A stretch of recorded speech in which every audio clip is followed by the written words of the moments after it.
Assalamualaikum warahmatullahi wabarakatuh.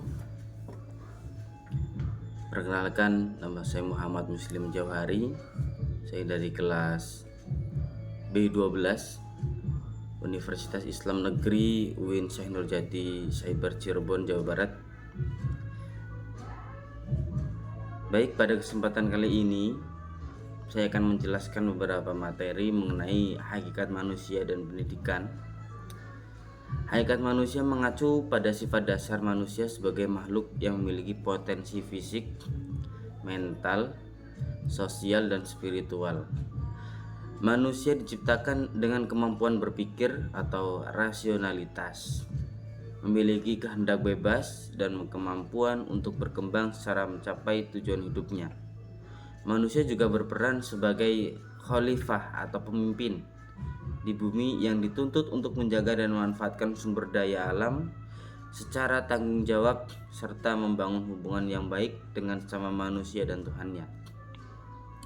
Hakikat manusia merujuk pada esensi, sifat dasar dan karakteristik manusia sebagai makhluk hidup yang kompleks. Dalam kajian filsafat, psikologi, agama, dan antropologi, hakikat manusia sering dibahas dari berbagai sudut pandang.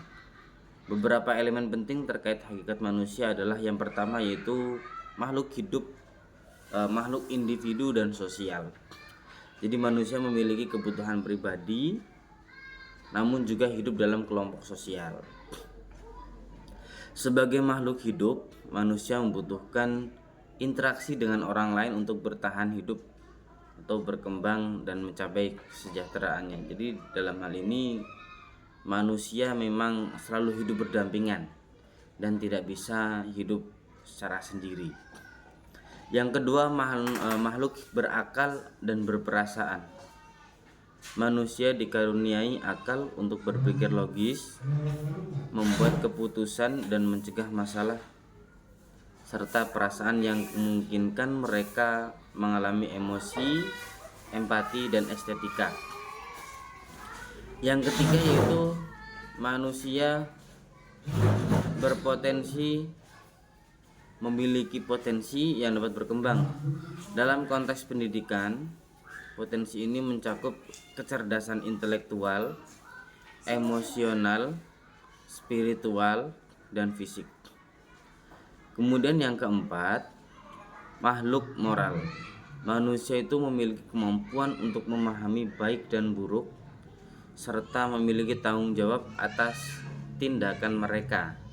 Kesadaran moral ini menjadi dasar dalam pengambilan keputusan etis. Yang kelima yaitu makhluk religius dan spiritual.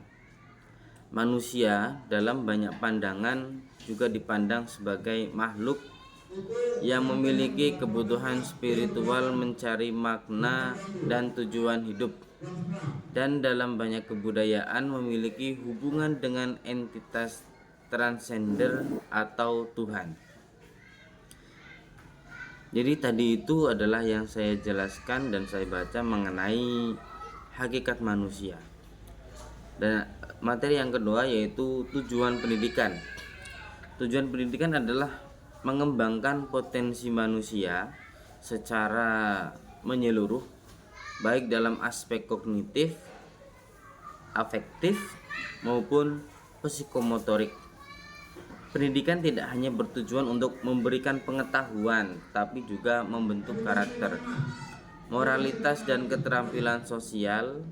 Secara lebih luas, pendidikan bertujuan untuk mempersiapkan individu menjadi anggota masyarakat yang produktif, bertanggung jawab, dan mampu beradaptasi dengan perkembangan zaman sambil tetap berpegang pada nilai-nilai kemanusiaan dan spiritual. Tujuan pembelajaran adalah hasil yang ingin dicapai melalui proses pendidikan.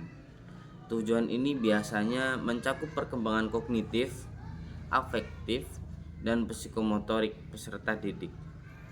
Tujuan pembelajaran mencakup beberapa aspek, diantaranya yang pertama yaitu pengembangan pengetahuan atau yang sering kita sebut dengan kognitif. Tujuan pembelajaran seringkali bertujuan untuk mengembangkan kemampuan intelektual peserta didik, seperti pemahaman konsep, analisis, evaluasi, dan penerapan pengetahuan dalam konteks kehidupan nyata. Yang kedua, yaitu pengembangan sikap afektif.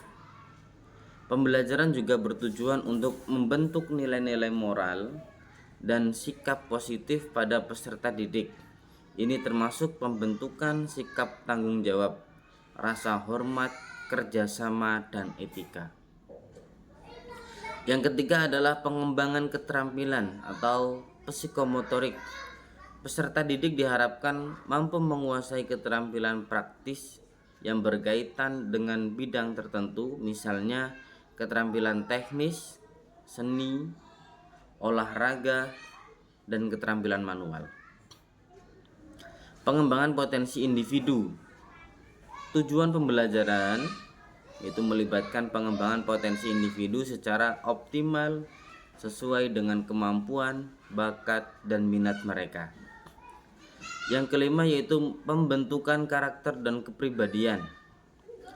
Pembelajaran berfungsi untuk membentuk karakter peserta didik sehingga mereka menjadi individu yang bertanggung jawab, mandiri, beretika, serta siap berkontribusi dalam kehidupan sosial.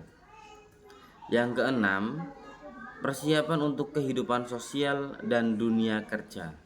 Selain pengetahuan dan keterampilan, tujuan pembelajaran seringkali melibatkan kesiapan peserta didik untuk berpartisipasi dalam masyarakat dan dunia kerja secara produktif.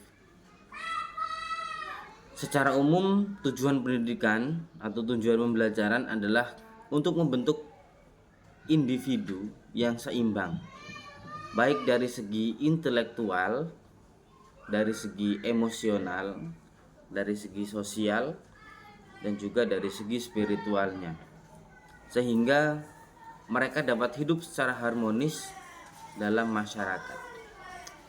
Dan hubungan antara hakikat manusia dan pendidikan, yaitu pendidikan yang efektif, harus sejalan dengan hakikat manusia, yaitu membantu individu untuk mengenali dan mengembangkan potensi mereka dalam berbagai dimensi.